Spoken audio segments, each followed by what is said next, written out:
First bite mga boys. Init.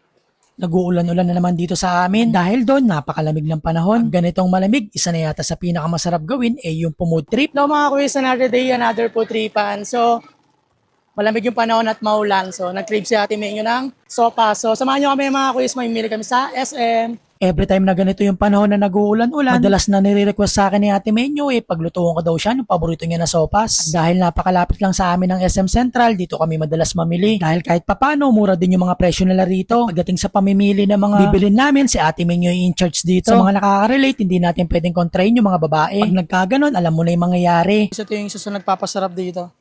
Yung paminta. At nakakatuwa lang dahil kahit papano may nakakakilala sa atin. Maraming salamat sa inyo mga kuys. Sobrang na-appreciate namin yung solid na suporta nyo sa amin. Next transition nito, lutuan na tayo ng sopas. At pagdating sa bahay, agad na rin ako nag-prepare ng aking lulutuin. Bibilisan ko na lang yung transition dito mga kuys dahil alam ko naman na alam nyo na kung paano lutuin yung simpleng sopas. So yun mga kuys, another day, another food tripan na naman tayo. So yun mga kuys, siyempre pag maulan, isa sa pinakamasarap pinufood trip ay yung sopas. Grabe, panalo. Testingin na natin to mga kuys. Kain po. Testingin natin muna yung sabaw.